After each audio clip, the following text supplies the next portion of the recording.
Hello people, this is your host Gabriel Phoenix and welcome to another action-packed video for you today. That's right, we're going to be doing Rise of War once again, but before, I gotta say, hit it! Get on with it!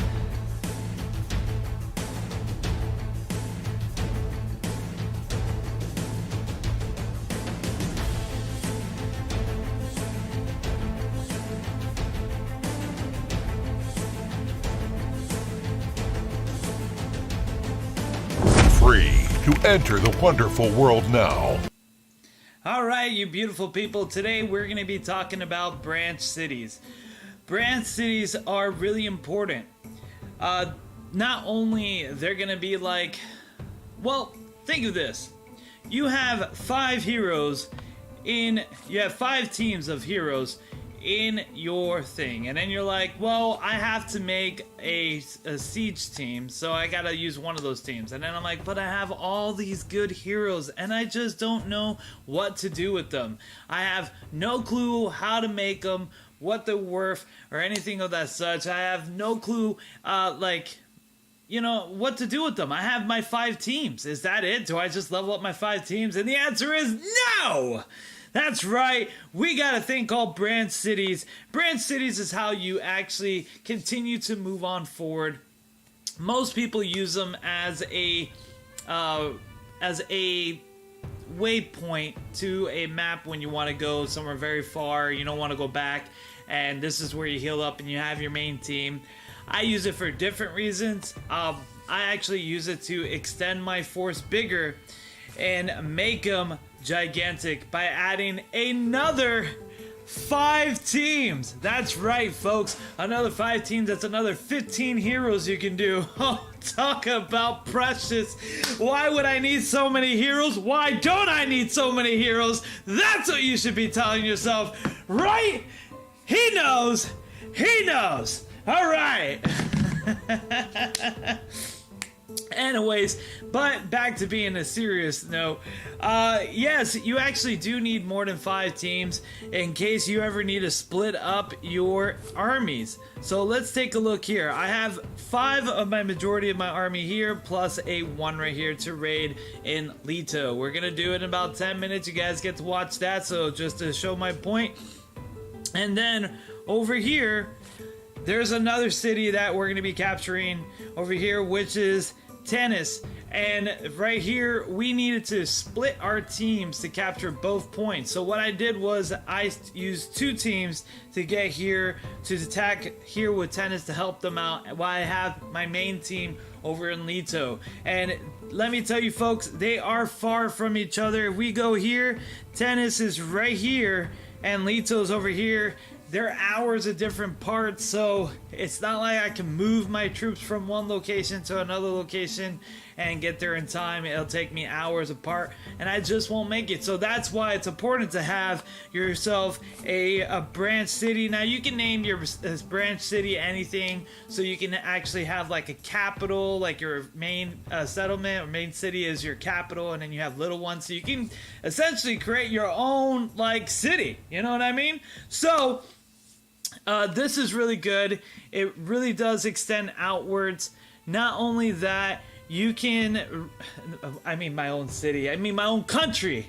Yeah, cities! I have multiple cities within cities. That didn't make any sense. I just caught that right now. Come on, Gabriel, get it together. You mean your own countries with multiple of things like camps and blockades and arrow towers and watchtowers and branch cities. And you got your main city that you can just move around all over the place.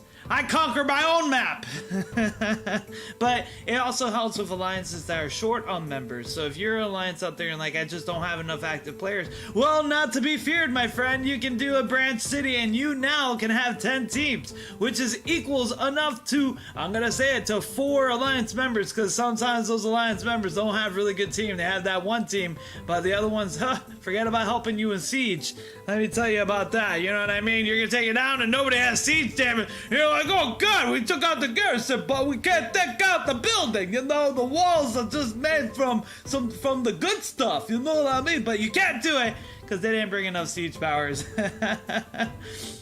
Another good thing that branch cities are made they're actually like mini cities. So you're able to boost up your iron, stone, you get more storage space, you get more farming, and you can actually produce more. So getting them to level 20, you're gonna double up automatically what you have, and that alone is well worth it. That is actually gonna make your farming more efficient, be able to produce more troops.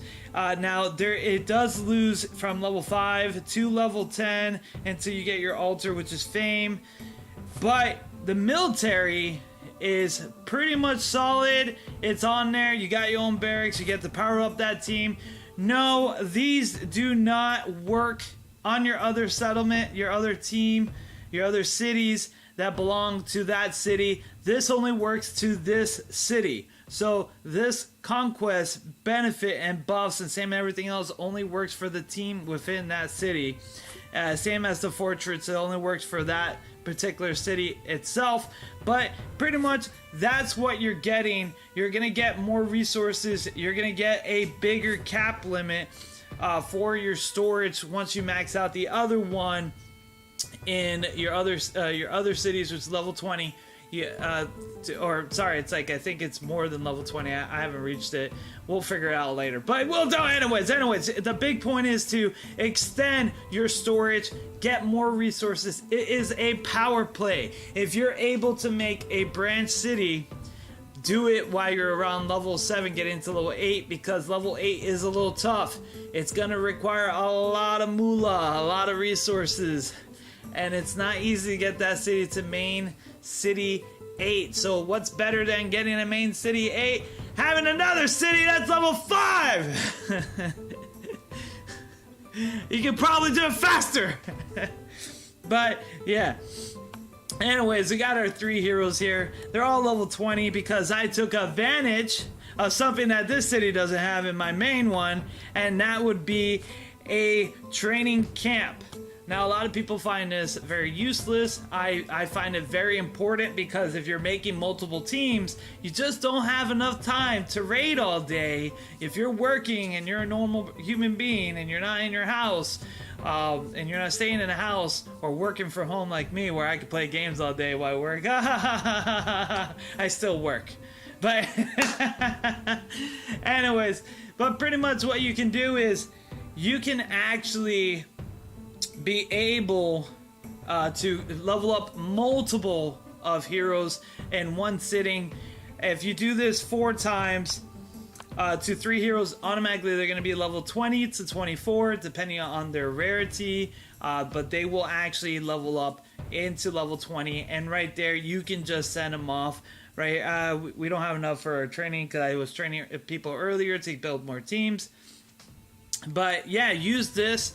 Use your main city to train these heroes to put them on the other team. I have tons of level 20 heroes that I'm going to be switching over, and I got some that I'm going to be training, and I'm going to be recruiting more to get more epics to level those up to 4-star max, because it is important to do that. Now, we got 4 minutes left before our 2 city takedowns, so 4 minutes until attack. I gotta make sure I put that there. Right there.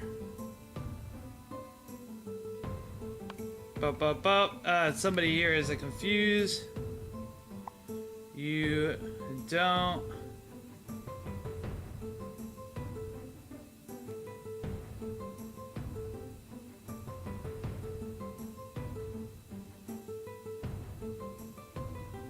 Just march.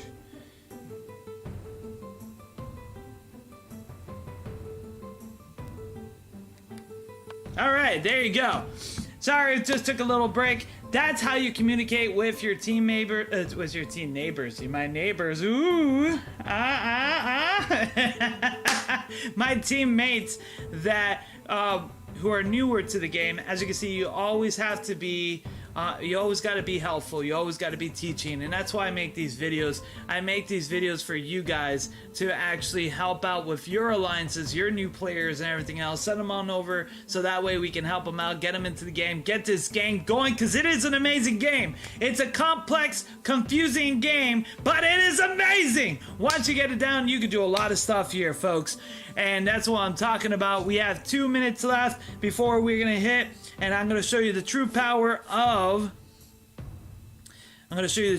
why you should have a branch army. We're gonna do here as well. So I'm gonna do here, I'm gonna say 2 minutes until attack. So that way everyone knows right here. There you go. I'm going to explain to them what camps are later. I'm not going to go into details. Usually camps, you only build a camp that's far away that takes your siege team, not your regular team, your siege team. So it's a single camp, because I think I explained this in the other video.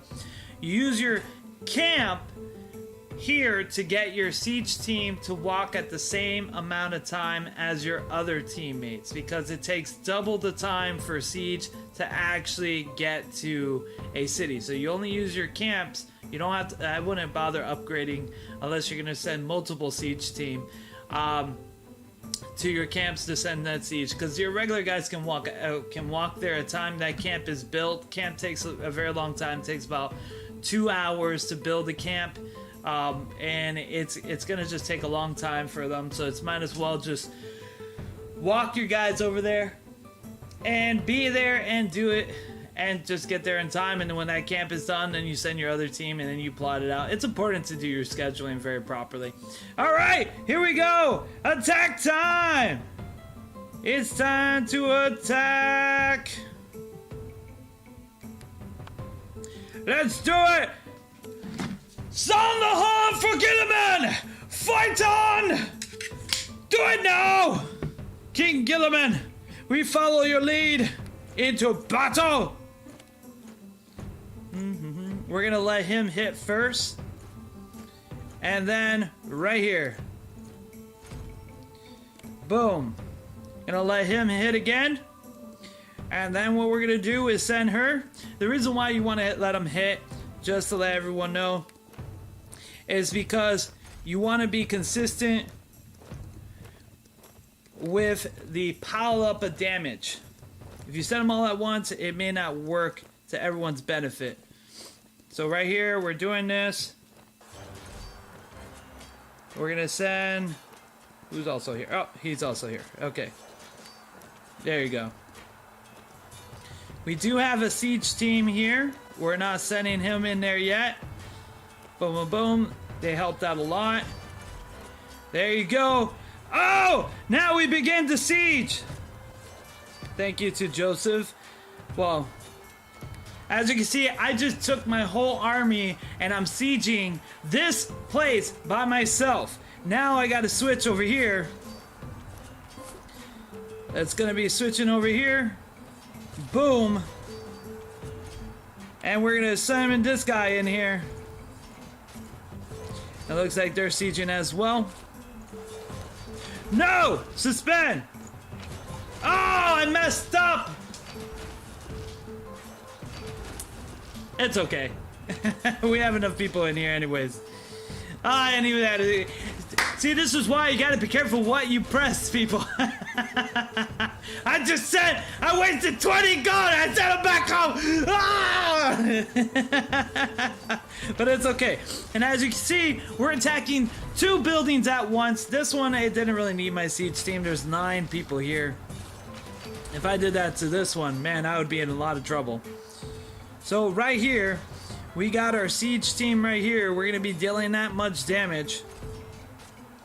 So we should be able to take out both cities And that's because of our branch city. Our branch city is very important because we're able to split teams. We're able to put a main force here. I only had one unit from help from my alliance, which is Joseph. Thank you, Joseph, for joining us on that one. And then I was able to send my whole team to attack this. And we're going to do a decent amount of damage. Augustus is fighting now over there. Gilgamesh is fighting. Osiris. Well, Osiris didn't do so bad. I can't blame Osiris. He did take out a majority of them. Let's see how he did here before I start complaining. Okay, so boom. Win, loss. Okay. So actually, Osiris did pretty good. He did take out a team. Yeah, he did take out a team, so he was able to wipe out a team and then take out majority of a half of one right there. So that was pretty good. Let's get right here. There's the win. Now Gilgamesh is going to begin his siege on there. So the damage that I'm dealing here is going to be roughly about, I think he's doing 136 every 4 minutes. She's doing 144 every 4 minutes. They're doing a whopping 340 every 4 minutes. They're gonna do about 96 damage. I'm working on getting the costs on level 8. That's why you build branch cities, to increase the resources, because getting 700,000, actually I think it's like 580 to get in a stone, 580 stone, it takes a long time to get. It's not the easiest thing. But we are there. And of course, this guy he's going to be doing 96 as well. He's part of the branch city, so we have to unlock Valhalla halls. So just like your main city, when you do a branch city, you have to unlock the Valhalla halls. And it's pretty much what you're going to be doing. So you're going to be doing kind of like your own city again. You're going to break it down in sets. Let's check up on these other team. So these guys are doing great. They're going to just be going at it. Yeah, they're doing perfect. It's almost, they already done almost 500 damage, less than about 2 minutes of time. So yeah, they're good. Now we're gonna go back to over here, see this city. Yeah, we're good. We got this. All the cities are ours. All the city belongs to us. And that's how you're gonna be able to capture 3 cities at once. You know, it's really important to build those branch cities, because you can really take out multiple ones. And if you're really lowering on that, here you guys go, so you can see the little fireworks over here closer up. Yeah, like I was saying, you can actually see a lot of potential with branch cities when you're conquering. And even if you don't have like a lot of members on your alliance, you can still take up a 10-man squad of your own, all level 20, and take out a level 3 base, a level 4, a level 3 city, a level 4 city, and you'll be able to conquer them on your own. Be a Superman. That's what I'm saying. Be the top of the top, you know, like my allowance. My allowance only allows me to pay for so much, but I make it work. I pay the bills for these members to go out there to fight on. Who's building the roads? Me! Daddy's got to work for those money, you know what I mean? But anyways, we work together. Our alliance is doing really well. We are Yurik for the King of Gilgamesh. Gilgamesh is alone. And good news is we're coming after that second spot there. I believe after we capture these 2 cities, we're just gonna be probably 500 influence shy of Greece. Oh yeah, I think we're gonna do it. Oh, it's gonna be glorious. I'm gonna have so much fun. Okay, they're almost at half damage. Let's check up on the other city. Okay, they're almost, they're about a little shy over there. So they're going to be doing, but they're fine. They'll conquer it all. They are doing enough damage to actually, yeah, they're doing plenty of damage. Yeah, they got plenty of damage. They're going to be able to win that. It's going to take them about, they just did 1,000 less in 8 minutes. So every 8 minutes, they do 1,000. So 32. They're gonna do it just before the timer, like 10 minutes left on the timer for the city, and then that's when they're gonna conquer it. So that's all fine. All right, everybody. What I'll do is I'll let the video play for Tanis, for the city raid of Tanis, because I think we're gonna conquer that right away. No, it's okay. So pretty much I was gonna show you guys the big difference in when you capture a city and the points was. I'll just do that in a different video. We'll focus on like just capturing a single base within a time zone. I don't want to make the video too long, but yeah, when you capture it, I think you're getting about 6,000 points for your alliance, for contributing for your alliance. It's a lot of points, and the more members that take part, the better it will be. So thank you everybody for watching. This is Gabriel Phoenix. I hope you enjoy, and again, this is why branch cities are important, so I'm just going to review it really quick. You want to build your branch cities.